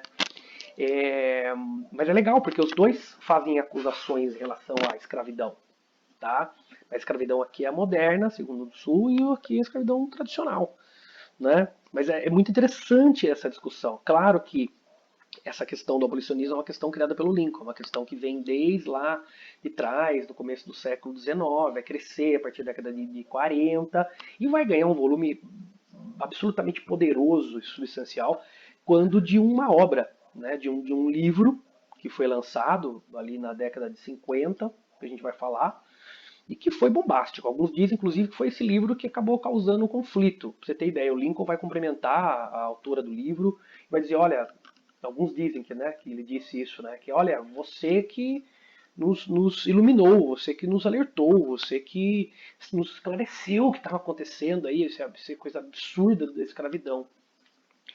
E esse livro foi best-seller, foi acho que o livro mais lido no mundo na época, pra você ter ideia. Nos Estados Unidos, sem dúvida nenhuma.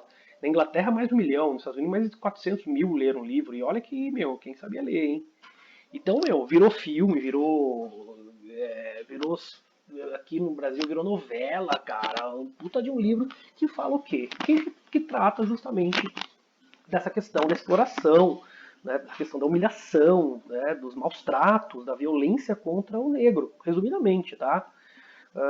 Um livro que, né, indicação, podem ler, bacana pra caramba, tem hoje, né, para você em português, se quiser, enfim, bem bacana, a gente vai falar sobre ele também, tá aqui. Vamos lá, vamos passar, eu já adiantei aqui, já estragou a brincadeira. Tá aqui, ó, Cabana do Pai Tomás, isso aqui é uma novela da Rede Globo na época, se não fala a memória, acho que 69, 1960, lá, pelo amor de Deus, não vai colocar 1800 aqui que você, né, que você tá fazendo na sua vida aí, cara, tá viajando, tá lost in space, flutuando no espaço sideral, flutuando, não. Isso aqui é novela da Globo, cara, acho que ali no começo do regime militar, 69. Inclusive, por que será que não sofreu censura? Essa é outra discussão, né? Globo e você, tudo a ver. E aqui nós temos A Cabana do Pai Tomás. Esse que é o livro, né, que está aí, tá aí, você pode comprar pela internet, pode comprar aí na livraria, né, da Harry Beecher, não sei o nome dela, não sei pronunciar, mas tá aqui, ó, um livro bacana para você ler. Daí você tá, né, em casa sem fazer nada, então ajuda o papai, ajuda a mamãe aí, né, cuida do irmãozinho, vê se não dá trabalho, lava a louça, faz a comida, passa a roupa. Vê se agora você contribui aí, hein? Vê se agora você ajuda aí. Se tem desculpinha, não, você vai pra escola, não sei o que. Agora não, maluco. Agora você vai assistir o Nunes e vai ajudar em casa. E aí você pode ler um livrinho e falar, ó, pai, dedicação do Nunes. O cara é bacana, o cara é legal. Certeza que o livro é bom. Então tá aí, ó. Cabana do Pai Tomás. Esse aqui foi um livro muito lido na época e, meu, dizem que foi aí uma das causas, digamos assim, da Guerra de Secessão. Bom, vamos voltar para nossa. Opa! Já adiantei, spoiler! Galera, eu coloquei pra vocês aqui dois aspectos. Coloquei asterisco, perceba, olha que bonitinho, vermelhinho, tudo para você curtir, ó, para vocês, né? Não esquecer dessa parada aqui. Outro aspecto, então, basicamente é isso aqui que vai gerar guerra, tá? Isso é entrave ao capitalismo. E aqui você tem o quê? Você tem o protecionismo alfandegário, cara, que é fundamental, né? O que queria o Norte, né, o projeto Lincoln, candidato à presidência? Ele queria o quê? Uma medida protecionista alfandegária. O que é isso? A ideia era aumentar as tarifas alfandegárias, ou seja, aduaneira, né? Ou seja, aumentar as taxas de importação,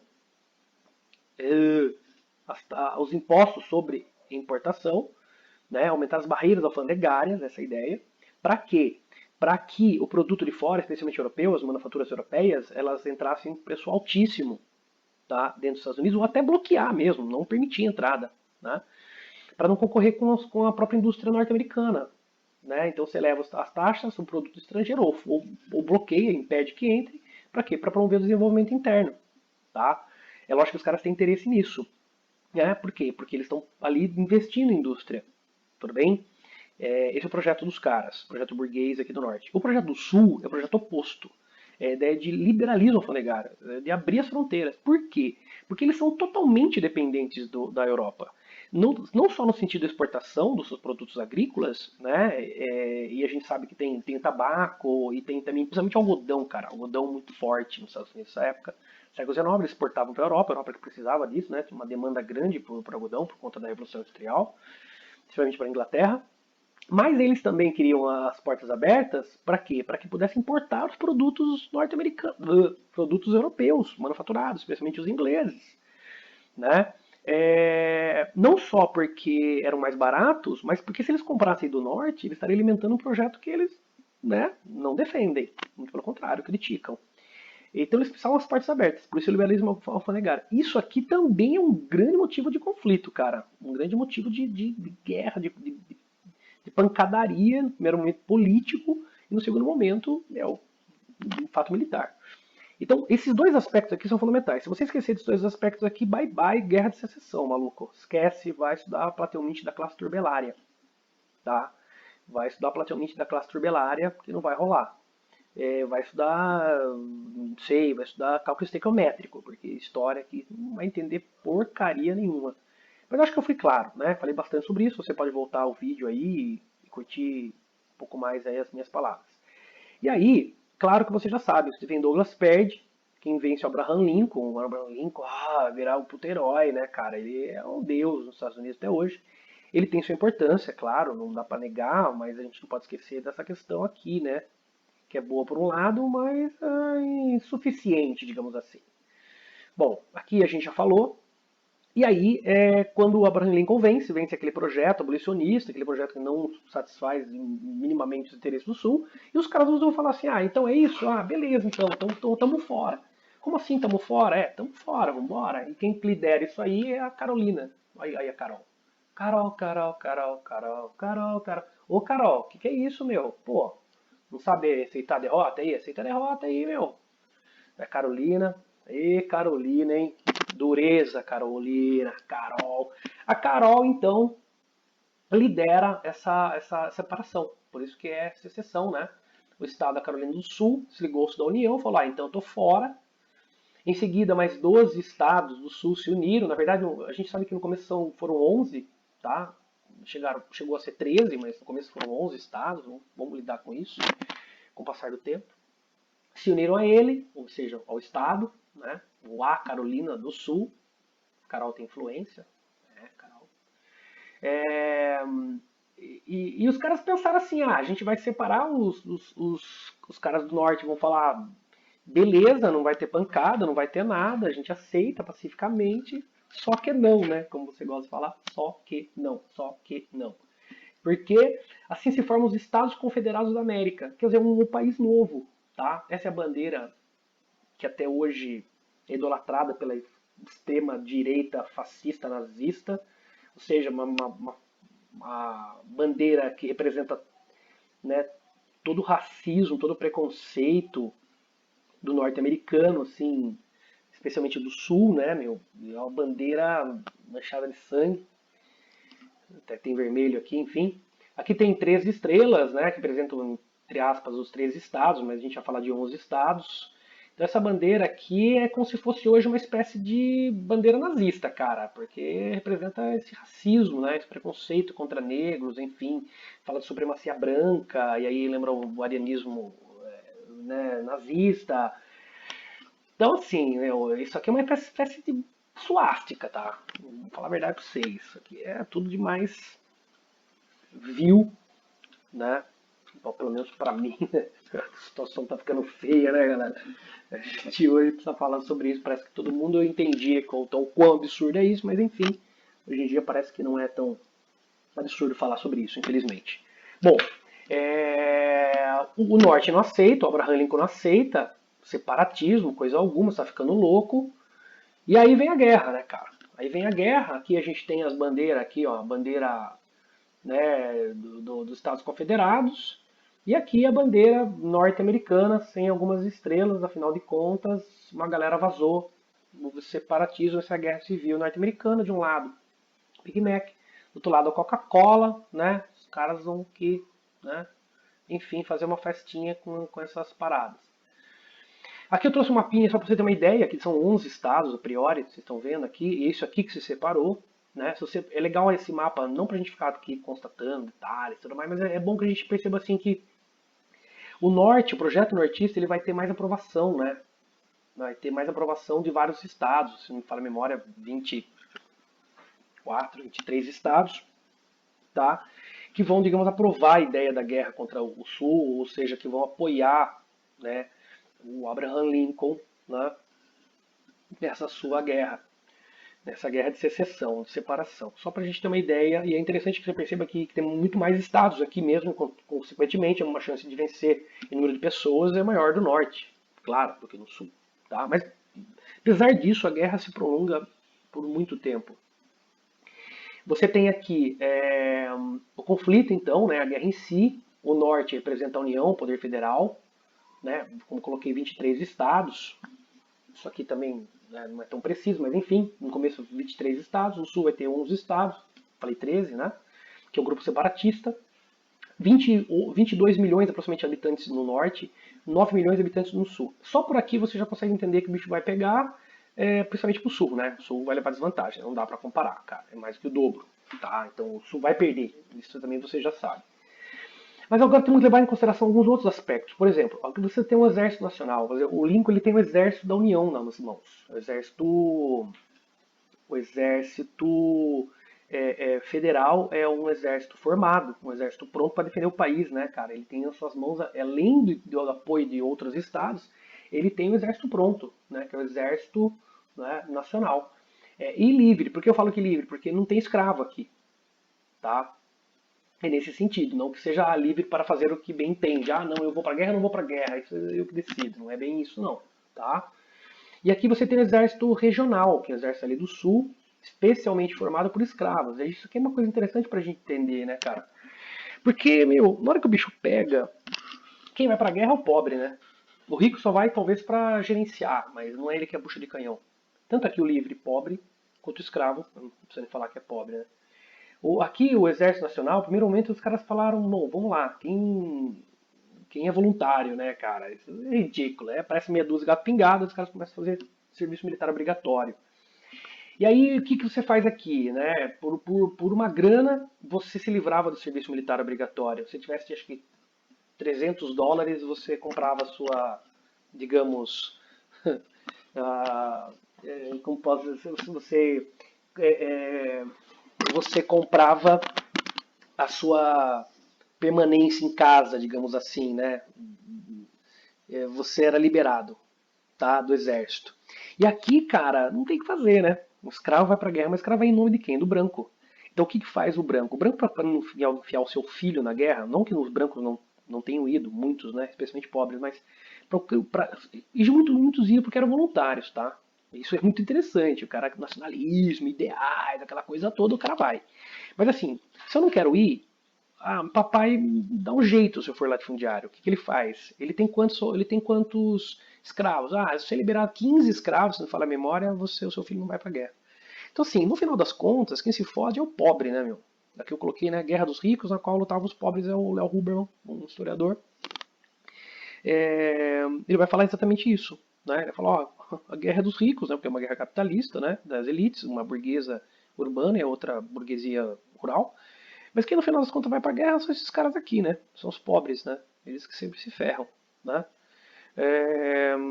Como os caras lutavam aqui, especialmente com escravos, cara, o escravo não tem menor interesse em lutar pelo seu patrão, digamos assim, pelo seu dono, né, meu?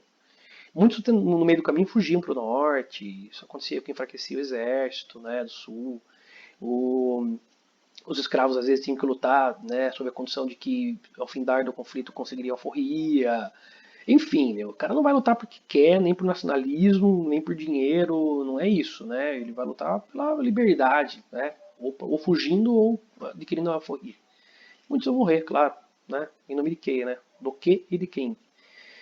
Desse lado também você tem a indústria bélica, né, cara? Os caras tinham uma indústria, lógico que não era aquela super indústria moderna, mas eles tinham já produção de armas, né? Porque é uma região industrializada já. Aqui não. Aqui os caras não tinham armas, assim, tinham armas, mas eles não tinham indústria de armas, não produziam. Então eles tinham que comprar, importar. E como o norte sabia disso, e o norte tinha, né, também barcos, e tinha uma marinha, né, oficial, né, a marinha dos Estados Unidos, os caras fizeram um bloqueio naval ali no litoral sul para impedir a chegada de armas da Europa. Isso aqui também emperrou muito, né, as chances dos caras se mantiverem mais tempo na guerra ou fazerem pressão para que o norte desse um passo atrás. Tá? O general Grant, o famoso general vitorioso do norte, e o general Lee, né, Robert Lee, que é o cara que vai conduzir o exército do sul. Até que a guerra durou muito, né, porque perceba a diferença, é muito significativa. O sul é derrotado e isso vai trazer uma série de consequências que você já sabe. O projeto do norte venceu, né?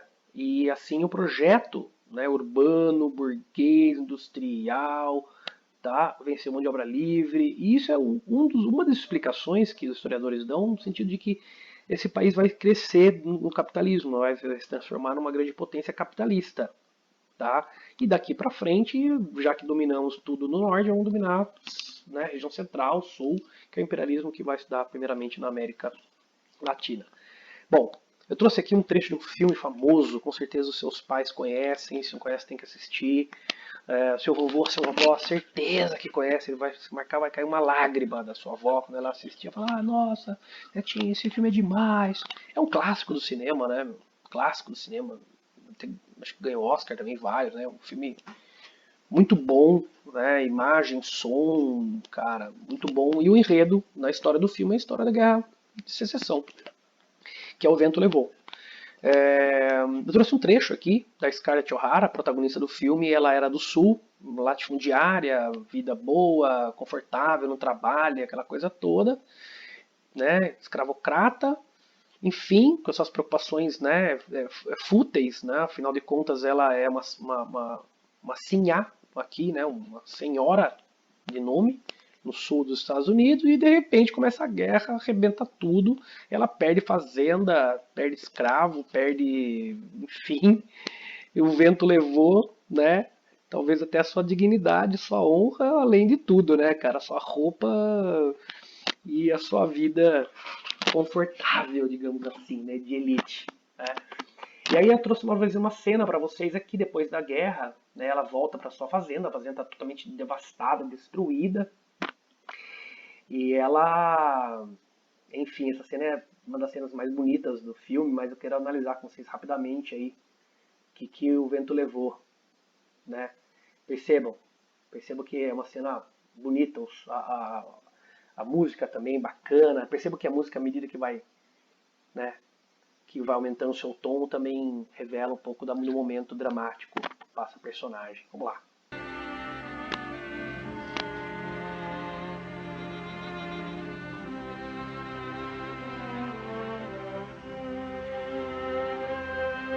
Que música linda, hein? Olha aí. Olha esse céu. Coitada da Scarlett O'Hara. Sua fazenda destruída e sua vida destruída. Mas vejam. Ela achou algo. Uma cenoura. Será que ela vai virar um coelhinho da Páscoa? Olha, que voracidade. Está com fome? Nunca passou fome. Olha aí. Ó. Sofrimento. Que coisa, hein? Passou fome a senhora. Veja agora. Olha o tom da música. Ela vai se reerguer. Ela vai se reerguer. Porque ela é forte. Olha aí. Destinada. Olha aí.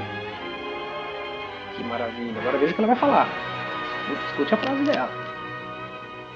Eu juro. Por Deus, eu juro.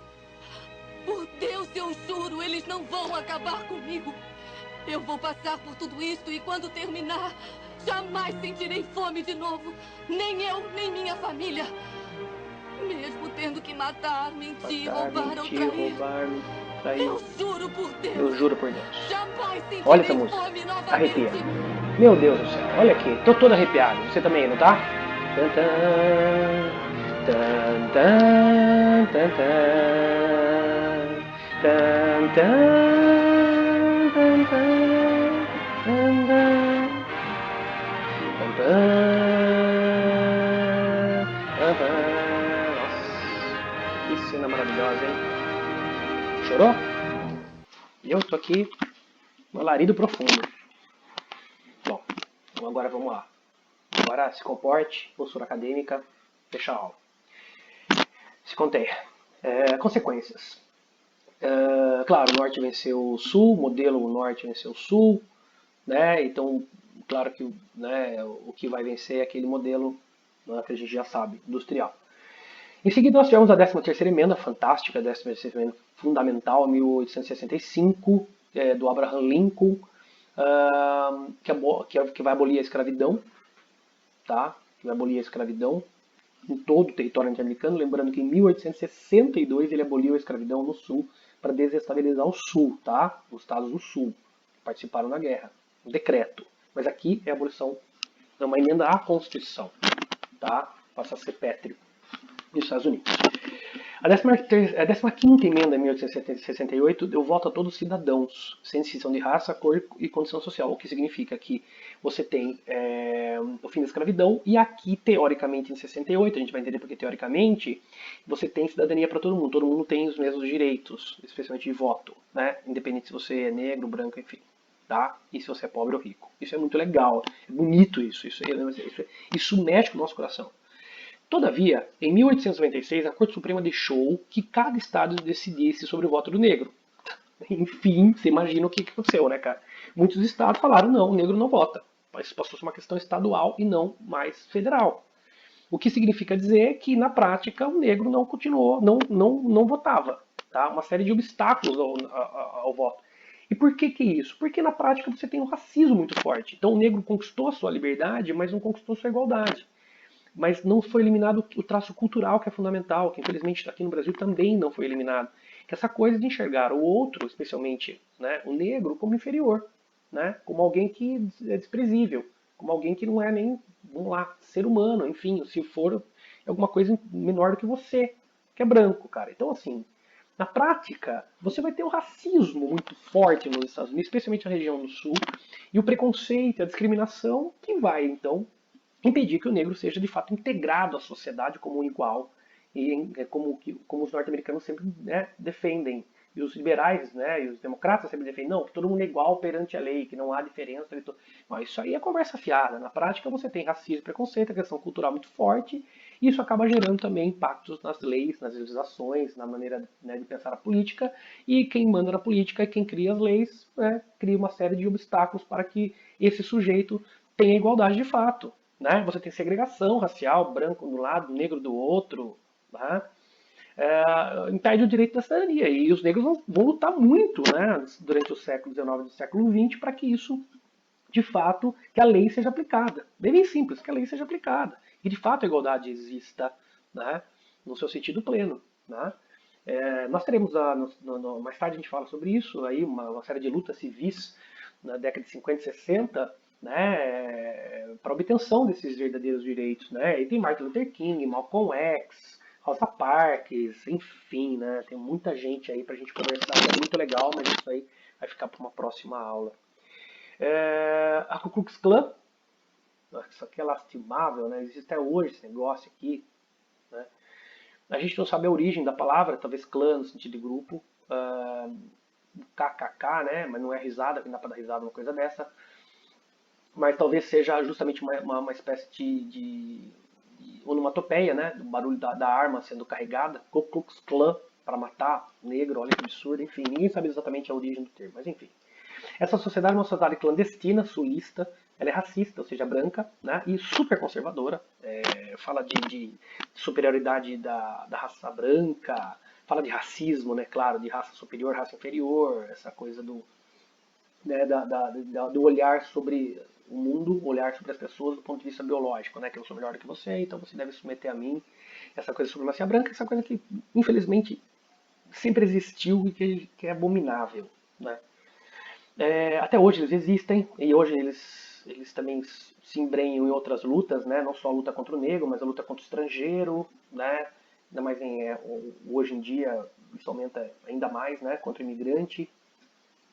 Essa ideia de supremacia branca leva os caras a acreditarem que em nome de Deus, isso que é o pior, aquela velha história, né, do homem branco superior, eles podem matar os negros, podem, né, inclusive sempre carregam, né, cruz. Você vê como são as coisas. Em nome de Deus, Deus linchava pessoas na rua.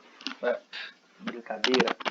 Enfim, linchamento de negros e brancos traidores também, porque eu sei que apoia o negro, eu sei que fala que é amiguinho aí, que eu sei que dá ajuda pros caras, né, também vai se dar mal. Tá? É um grupo ultra conservador, ultra, né, violento, ultra tudo, né, ultra racista, enfim, cara, lastimável. Aqui umas cenas pra gente fechar a aula, também duras, né? Aqui a roupa, os caras são meio covardes, escondem um pouco aí o rosto, né? Meio não, né? Muito covarde, né? Esse sujeito aqui, pelo jeito, gosta de um belo churrasco norte-americano, né? Não sei, olha aí, o cara é fortinho. Olha aqui, olha que bonitinho, crianças racistas, olha que belezinha, não. Ó, e o pior, a mãe tá aqui atrás ainda, ó, parece o capeta, né? Parece o Lúcifer aqui atrás, falando assim, vai que mamãe gosta do seu racismo, vai, criancinha. Prendeu? Racismo, prendeu? Então vai agora vamos espancar o outro. Vamos agir com violência aí, ó. Mamãe tá ensinando, olha aí, ó, que legal, ó, que lindo, ó, que lindo. Aqui também as criancinhas estão aprendendo, né, como ser racista. Olha que boa educação, bacana. Dá certo? Vem aqui, ó. Isso. Só o mundo é só dos brancos. Isso. Tá certinho. Bom, isso começa a me irritar. E a gente então conclui a nossa aula. Espero que vocês tenham gostado. Né? Vou passar exercício para vocês, tá bom? Mais tarde, acabei esquecendo aqui. Pra gente fechar esse assunto e mais tarde faremos outras. Olha que legal. 1h28, 1h30. Até que não foi tão cansativo assim, né, galera? A gente vai brincando, a gente vai curtindo, refletindo. É legal. Vamos para a próxima, então. Um abraço a todos vocês. Bom descanso. Lembre-se de ajudar os pais, né, de fazer coisas que vocês não faziam antes. Leitura é essencial, não só Netflix. Então vamos voltar ainda melhor. Tá bom? Abraço a todos. Até a próxima.